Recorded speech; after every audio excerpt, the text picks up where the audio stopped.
If you are planning to move to Mountain House and have questions regarding Mountain House High School, you will get all your questions answered in this interview with Principal Ben Fobert.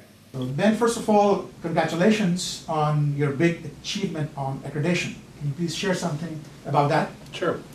Accreditation is something that every school has to go through in order to be vetted as an educational institution in the state of California, really in the United States.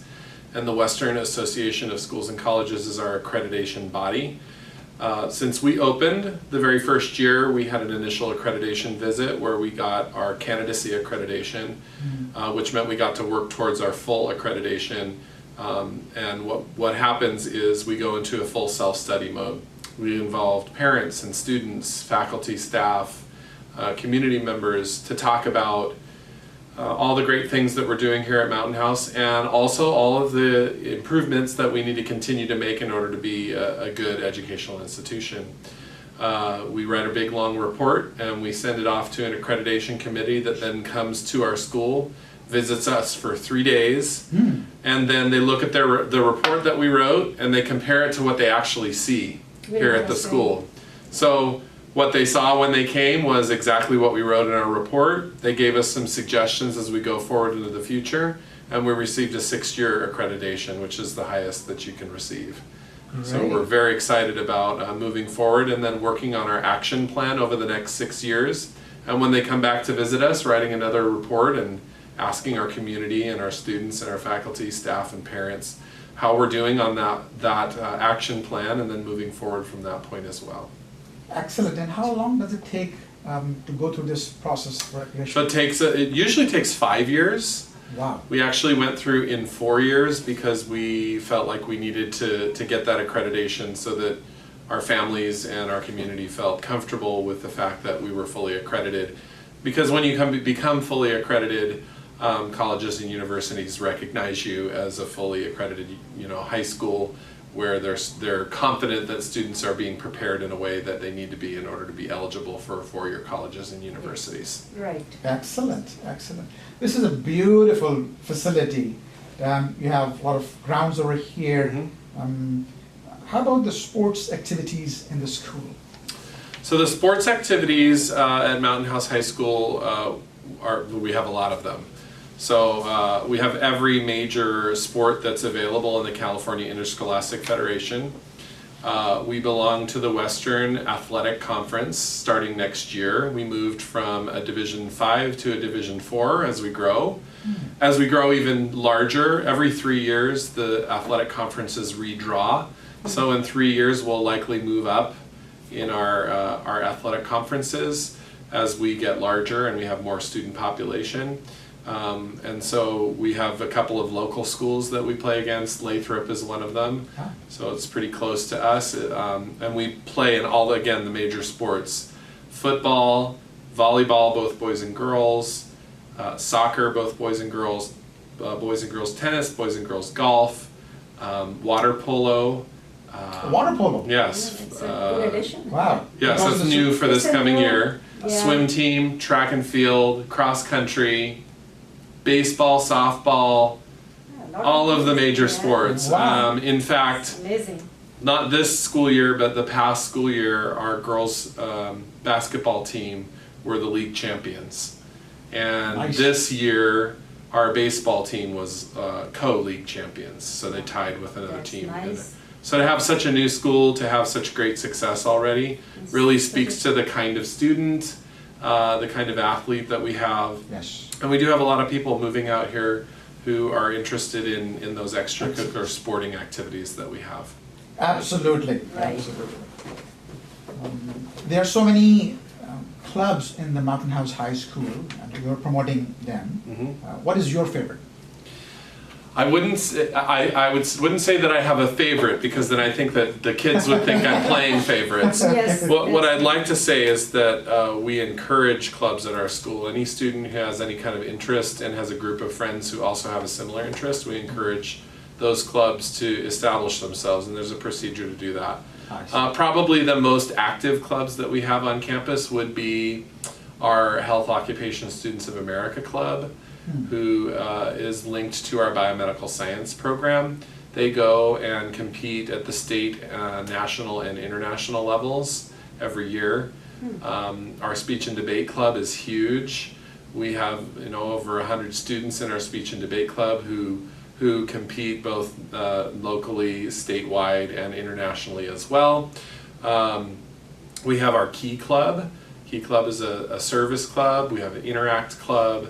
And then we have fun clubs too. We have a movie club, and we have a Spanish club, and we have a religion club. And so we have over 35 clubs and organizations on campus. Wow. And we really encourage them to be active. Part of the plan for our clubs is that they provide community service. They're required, each club is required to do a community service activity once a semester, so that they give back to the community in the way that they feel best. Great. That's also a good segue for the next question I was going to ask. Sure. About hosting that debate tournament. Yes.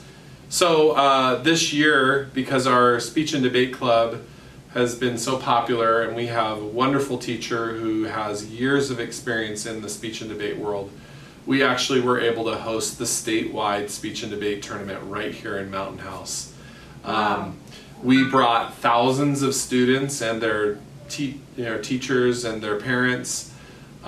We had lots of students compete at the state level, and we were able to showcase our community and our school as well, and the progress that we've made with the over 100 students in our speech and debate club. And we had a couple of our students, 2 of them, actually go to the national competition this year and place very highly in that state competition.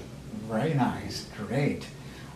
Every parent is concerned about safety and security inside, outside the school. What are your preparation, or what preparations that you are doing? I know recently there was some emergency preparedness that you did with a simulated car crash. Can you share some information on that? Sure, there's a couple of things I can share on safety and security on campus. First of all is the physical safety of our campus. We have a closed campus, so during the school day all of our gates are closed. We have 4 full-time campus supervisors whose job it is to walk around campus and make sure it's secure. Our custodians are also trained as security, so during the school day we have 3 full-time custodians who are custodial and security. We have security at nighttime as well for any nighttime events that there might be. And we're state-of-the-art too. All of our doors are electronically locked. There's actually a button here in the office that I can push to lock every door on campus all at once. So there's the physical security of campus is one thing. I think the other thing is a big part of it is the education around safety and security. One of the things that we recently did is the every 15 minutes program. It's in connection, sorry, let me. Okay. So the every 15 minutes program is in connection with the California Highway Patrol and with our local sheriff's department, and they come and they stage a fake accident that has happened from a drunk driver. Our students become the actors in this. It becomes very serious because then one of the students acts as if they're dying. We have a funeral for the student, and it's very real for the students. And it's all about teaching them that, you do all these things and make decisions as young people, and sometimes those decisions can actually be very real and final. Those students who actually participate in the program, there are about 20 of them, we actually take them off of the campus for 2 days. They don't have their cell phones with them. They have no contact with their parents or their fellow classmates, and so it is as if they disappear from campus. It becomes very real for them, and it's a real eye opener for our students to learn, that there are consequences to their actions. I would say, in addition to the every 15 minutes program, because we're a digital school and every one of our students has a computer, they have sometimes a tendency to use the social media that they have in inappropriate ways, and we actually have an advisory program here at the school. Once a week, students go with a teacher. That teacher remains with them from the time they're a freshman until they graduate, and throughout their 4 years, they learn about digital citizenship. They learn about not sharing too much on the internet. They learn about cyberbullying. They learn about how to appropriately conduct themselves. They learn about, reporting things that are wrong when they see it. We have an anonymous reporting feature on our website so that if anything's going wrong and people don't feel like they can come and tell us, they can do it anonymously, and we always follow up on those things. So we make sure as much as we can that our campus is a safe place to be. With my own children going to this school, that's very important to me. Of course. And when students come to our school here at Mountain House High School, I treat them as if they're my own children while they're here. Great, excellent. We are really proud of these activities that you are doing. One of the most important questions which every parent, people from outside coming and asking, is about the progress towards academic excellence. As you know that the families are moving from the very coveted school, San Ramon district, and then Cupertino. When they come over here, they see a lot of progress, and obviously they're attracting to Mountain House for one of the reasons is that school academics. So can you share something more about that? What you're doing? Sure. So when we opened Mountain House High School, we wanted to make sure that academic excellence was something that we focused on. And so there's a number of ways that we've done that. And the first thing I'd like to say is that you have to be careful with what the internet says, because there's a lot of inaccurate information, especially on one of the most popular sites. It's called, what's the one where everybody looks up? Greatschools.net. Yes.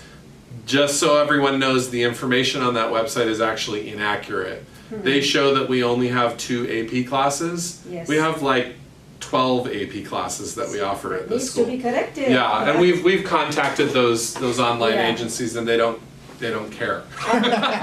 Their lag time is pretty wide. So I'll talk a little bit about academic excellence. We have AP classes in almost every one of our main subject areas. In English, we've got AP English Language and AP English Literature.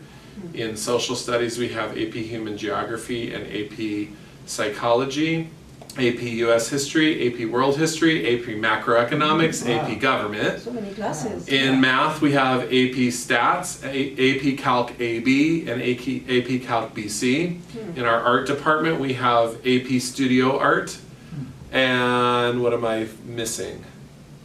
I think that those are the major ones that we have. Quite a long list. Yeah. It is a pretty long list, and we're proud of our academic excellence in that way. Another thing that I can point out is one of our flagship programs, the Early College Program.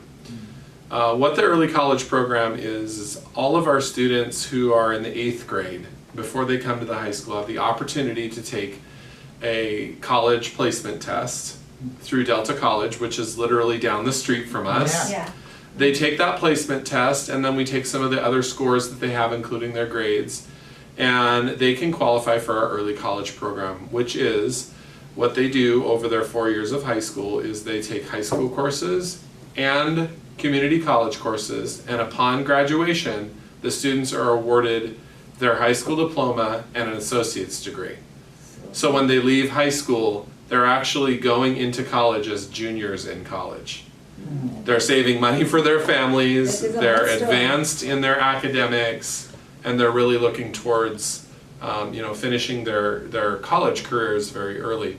And so one of the things that's really important to me, again, my own children go here. I've designed this school for my own children and the children in our community because it's something I'm passionate about. And I really believe in academic excellence. If you create a program where students can excel, the students will excel, and we have found that all along. We consistently look at our data. We want to make sure that we're doing what's right by our students. In fact, we just did a report of all of the grades that we offer students throughout a whole school year, and we decided, okay, what's the percentage of grades that we give that are A's, B's, C's, D's, and F's?